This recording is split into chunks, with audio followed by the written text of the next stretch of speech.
Welcome back to Hutton Girls Homestead. I'm Morgan, and today we're going to be planting one of my most favorite vegetables, and that is sweet potatoes. Now, contrary to popular belief, sweet potatoes are not a potato at all, but rather a tuber which grows from the root of a morning glory vine. And since they aren't actual potatoes, you can't plant them like a regular potato, where you have the eyes grow off the potato, you cut the potato up, each piece containing an eye, plant that, and then the plant grows, and you can harvest a whole bunch of potatoes a couple months later. These you have to actually grow slips from the sweet potato, which I'm going to be showing you here today. And then you take the slips and plant those in the ground once the soil has warmed up. I'll be walking you through the entire process from start to finish. But on today's agenda, we're going to be planting the sweet potatoes so that the slips can start growing. And as you can see here, you don't need anything special to start growing sweet potatoes. I just have some old Amazon boxes. The potatoes are going to go directly in here, and then you just need some soil.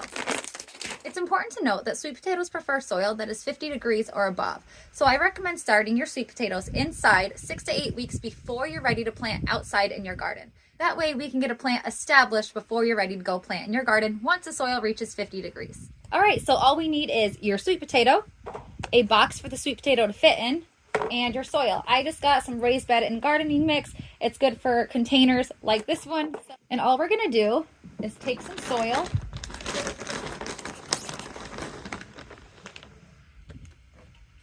sprinkle it in the box,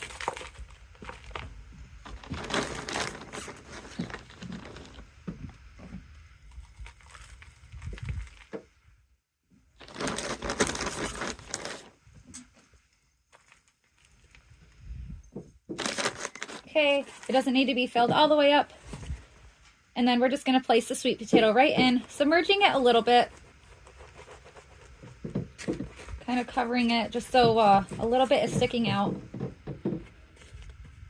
kind of like that. And you're going to want to keep the soil moist. You don't need to water every day, just make sure that the soil isn't getting dried out. So I like to just spritz it.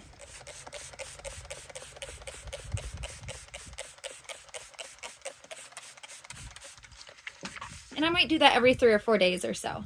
Now over the next couple weeks, we're going to start seeing slips pop up all over this sweet potato. This whole sweet potato might develop 10 to 15 slips, and each of those slips represents a different plant that we're going to plant into our garden once the soil warms up. Once your sweet potato is planted like this, you're going to want to put it in a windowsill of your home that gets some sunlight. So just from this one sweet potato, we have the ability to harvest several pounds of sweet potatoes. And I forgot to mention that this sweet potato is one left over from last year's harvest, but you can get sweet potatoes right from the grocery store. I recommend getting organic and do the same exact thing that I'm doing here.